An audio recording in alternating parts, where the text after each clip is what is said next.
ഇപ്രാവശ്യത്തെ ഓസ്കാർ പ്രതീക്ഷ പോലെ തന്നെ ആയിരുന്നു. വലിയ മാറ്റങ്ങളോ വലിയ ട്വിസ്റ്റുകളൊന്നും ഉണ്ടായിരുന്നില്ല. ഈ ബെസ്റ്റ് ആനിമേറ്റഡ് ഫീച്ചർ ഫിലിമിൽ മാത്രമാണ് എനിക്ക് ചെറിയൊരു ഞെട്ടലുണ്ടായത്. കാരണം ഞാനെന്നല്ല ഒട്ടുമിക്ക എല്ലാവരും അക്രോസ് ദി സ്പൈഡർ വേഴ്സിന് കിട്ടും തന്നെ ഉറപ്പിച്ചിരിക്കുന്ന സമയത്താണ് ബോയ് ആൻഡ് ദ ഹെറോൺ എന്ന് പറഞ്ഞ സിനിമ കിട്ടിയത്. അത് ഞാൻ കണ്ടിട്ടില്ല, കാണണമെന്നുണ്ട് ഇത് കണ്ടു കഴിഞ്ഞപ്പോൾ. സോ ഓപ്പൺഹൈമറാണ് ഈ ഒരു ഓസ്കാറിൽ മുഴുവനായിട്ട് തിളങ്ങിയത്. 7 ഓസ്കാർ അവാർഡ്സാണ് വാരി കൂട്ടിയതെന്ന് പറയാം. ആക്ച്വലി കഴിഞ്ഞ വർഷം ഇറങ്ങിയതിൽ ഒരു നല്ല കണ്ടൻറ്റർ ഈ സിനിമയ്ക്ക് ഇല്ലായിരുന്നു എന്ന് തന്നെ പറയാം. കാരണം ഇതിന് മുമ്പത്തെ വർഷങ്ങളിൽ അങ്ങനെ ആയിരുന്നില്ല. ഇത് കണ്ടപ്പോൾ തന്നെ ഷുവർ ഷോട്ട് സാധനം, ഇതിനപ്പുറത്ത് വേറെ ഒന്നുമില്ല എന്നുള്ള സാധനം ഉറപ്പായിരുന്നു. പിന്നെയും സോൺ ഓഫ് ഇൻട്രസ്റ്റ് തിളങ്ങിയത് എനിക്ക് ഭയങ്കര ഇഷ്ടമായി. 2-3 അവാർഡുകൾ അതിന് കിട്ടിയിട്ടുണ്ട്. And that's A must watch movie. ഒരു ടിപ്പിക്കൽ എൻ്റർടൈനർ അല്ല. ആ സിനിമയിലൂടെ എത്തിയത് നന്നായി. കാരണം ഇതിലൂടെ ഒരുപാട് പേര് ആ സിനിമ കാണും. ആൻഡ് ആ സിനിമ സംസാരിക്കുന്ന കൺവേ ചെയ്യുന്ന കുറേ കാര്യങ്ങൾ സ്റ്റിൽ റെലവൻ്റ് ആയിട്ടുള്ള കുറേ സംഭവങ്ങളാണ്. ഓൾറെഡി നമ്മളതിൻ്റെ റിവ്യൂ ഒക്കെ ചെയ്തിട്ടുണ്ട്. സോൺ ഓഫ് ഇൻട്രസ്റ്റ് ഈ പറയുന്ന ഓപ്പൺഹൈമർ പോലെയോ അല്ലെങ്കിൽ പൂർ തിങ്സ് പോലെയുള്ള ബാക്കിയുള്ള സിനിമകൾ പോലെ തന്നെ വലിയ റിസപ്ഷൻ കിട്ടിയിട്ടില്ല. അതുകൊണ്ടാണ് ഞാനിപ്പോൾ പ്രത്യേകം എടുത്ത് പറയുന്നത്. സോ ആ ലിസ്റ്റിലേക്ക് നമുക്ക് കിടക്കാം. ഈ വർഷത്തെ ഓസ്കാറിൽ ഏറ്റവും കൂടുതൽ തിളങ്ങിയത് അല്ലെങ്കിൽ അതിൽ തന്നെ ബെസ്റ്റ് പിക്ചർ കിട്ടിയത് ഓപ്പൺഹൈമർ തന്നെയാണ്. സോ ഓപ്പൺഹൈമറിന് ഞാൻ ഈ പറഞ്ഞ പോലെ സോൺ ഓഫ് ഇൻട്രസ്റ്റ് ഒരു നല്ല കണ്ടൻറ്റർ ആയിരുന്നു. അത് പക്ഷേ ഇത് വെച്ച് കമ്പയർ ചെയ്യുമ്പോൾ എങ്ങനെ പോലും ഓപ്പൺഹൈമറിന് കിട്ടുക. And it's a well deserving award. Then best director വർഷങ്ങളുടെ കാത്തിരിപ്പിന് ശേഷം ക്രിസ്റ്റഫർ നോളൻ. ആ മൂപ്പര് ആ ഒരു അവാർഡ് വാങ്ങുമ്പോൾ അല്ലെങ്കിൽ മൂപ്പര് പറഞ്ഞ ഡയലോഗും ഒക്കെ തന്നെ ഒരു നോളൻ ഫാനിന് കിട്ടാവുന്ന ഏറ്റവും വലിയ ട്രീറ്റുകളിൽ ഒന്നാണ്. കാരണം ഇങ്ങർക്ക് ഇതിനു മുമ്പ് പല സമയത്തേ കിട്ടിയിരിക്കണം അല്ലെങ്കിൽ കിട്ടേണ്ട ആളായിരുന്നു നമുക്ക് ഓൾറെഡി അറിയാം. പല കാരണങ്ങൾ കൊണ്ടാണ് കിട്ടാണ്ട് പോയത്. ആൻഡ് ഇതിനും ഒരുപാട് വിഷയങ്ങൾ മാറി മറിഞ്ഞ് ഇവർ ആദ്യമായിട്ട് ഇങ്ങനെ കയറിയപ്പോൾ തന്നെ നന്ദി പറഞ്ഞത് തന്നെ വാർണർ ബ്രദേഴ്സിനോടാണ്.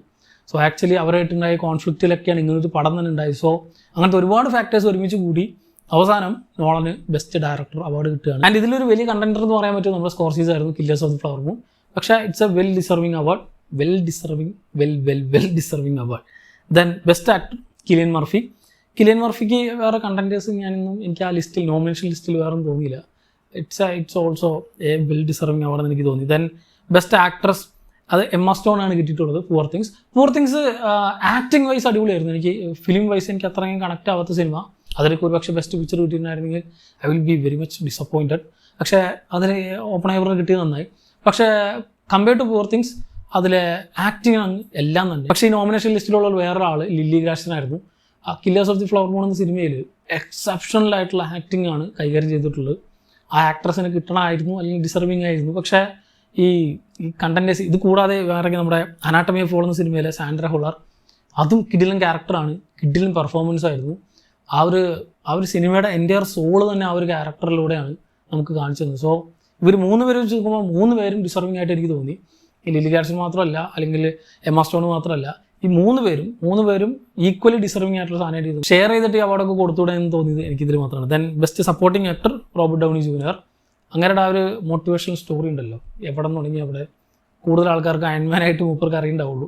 പക്ഷേ അദ്ദേഹത്തിന് ഒരു വലിയ പാസ്റ്റ് ഉണ്ട്. ആ പാസ്റ്റ് കഴിഞ്ഞിട്ട് പിന്നെയും ഇപ്പോൾ ഒരു ഓസ്കാർ വാങ്ങുമ്പോൾ ദെൻ റോബർട്ട് ഡിനർ ഉണ്ടായിരുന്നു കില്ലേഴ്സ് ഓഫ് ദി ഫ്ലവർ മൂണിൽ. ഇതേപോലെ ഒരു നല്ല കോമ്പറ്റീഷൻ.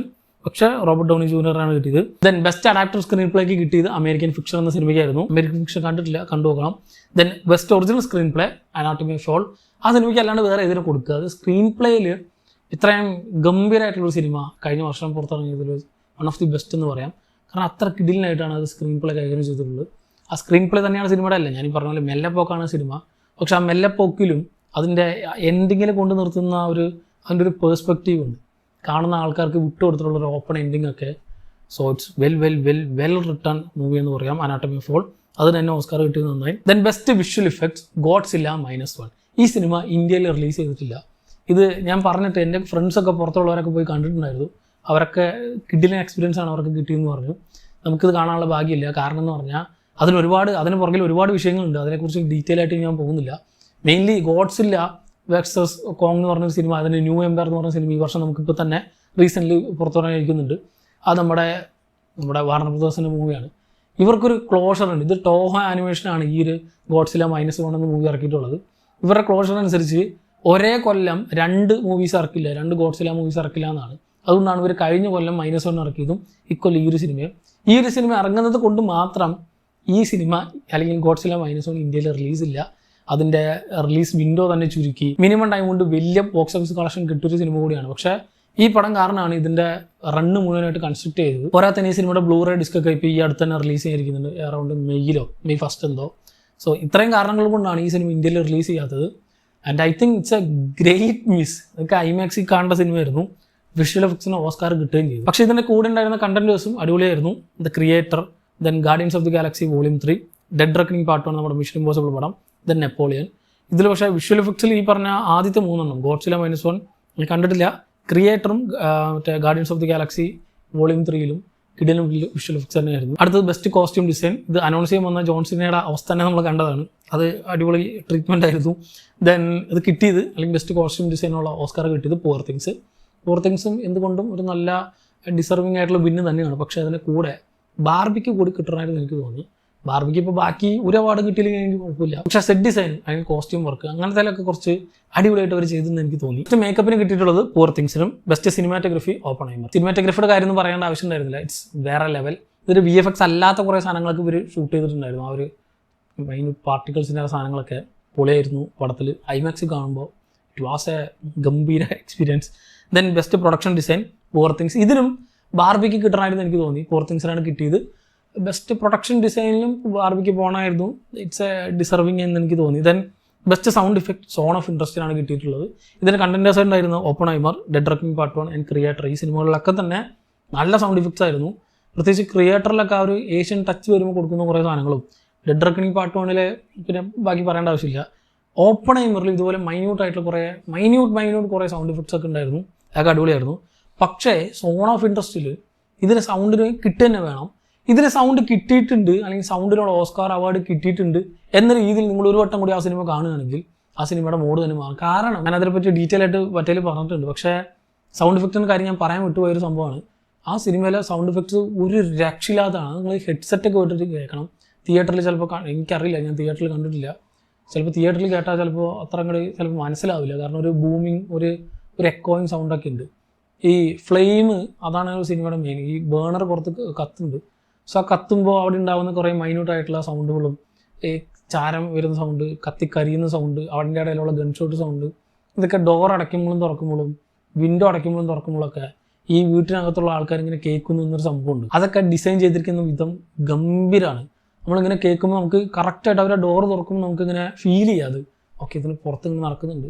അതിന് അവർ ഭയങ്കര അത് കേട്ട് പഴകിയിട്ട് ഭയങ്കര ലാഘത്തോടെയാണ് അവർ ആ ഒരു ഫാമിലി മുഴുവനായിട്ട് അതിനെ ഡീൽ ചെയ്യുന്നത് എന്ന രീതിയിലൊക്കെ ഉള്ള മൈന്യൂട്ടായിട്ടുള്ള കുറേ സൗണ്ട് ഡിസൈൻസ് ഒക്കെ ഉണ്ട്. അതുകൊണ്ട് തന്നെ it's a well deserving award എന്ന് പറയാം. ആൻഡ് ബെസ്റ്റ് ഫിലിം എഡിറ്റിംഗിന് കിട്ടിയിട്ടുള്ളത് ഓപ്പൺഹൈമർ. ദെൻ ബെസ്റ്റ് ഒറിജിനൽ സ്കോറും Oppenheimer. Best original song ബാർബിക്ക്.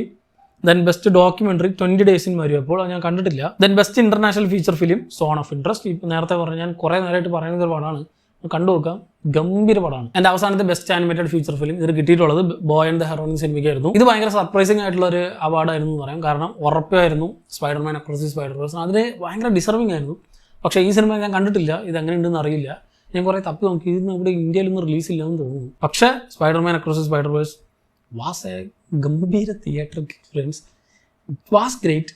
It was very very great. First compared to into the സ്പൈഡർ-വേഴ്സിനെ വെച്ച് നോക്കുമ്പോൾ അതിന് കിട്ടിയ പടമാണ്. അതിന് ഓസ്കാർ കിട്ടിയിട്ടുണ്ടെങ്കിൽ എങ്ങനെ പോയാലും ഇതിന് കിട്ടണം. ഇത്ര സമയങ്ങളിലൊക്കെയാണ് നമുക്കിങ്ങനെ ഷെയർ ചെയ്തിട്ട് കൊടുക്കണമെന്നൊക്കെ തോന്നുന്നത്. സോ ഇത്രയാണ് ഈ വർഷത്തെ ഓസ്കാർ അവാർഡ്സും അതിനെ പറ്റിയുള്ള എൻ്റെ അഭിപ്രായങ്ങളും. സോ ഈ വർഷത്തെ ഓസ്കാറിനെ പറ്റിയുള്ള നിങ്ങളുടെ അഭിപ്രായം എന്തൊക്കെയാണെന്നുള്ളത് താഴെ കമന്റ് ബോക്സിൽ കമന്റ് ചെയ്യാം. മറ്റൊരു വീഡിയോയിലൂടെ വീണ്ടും കാണാം. നന്ദി.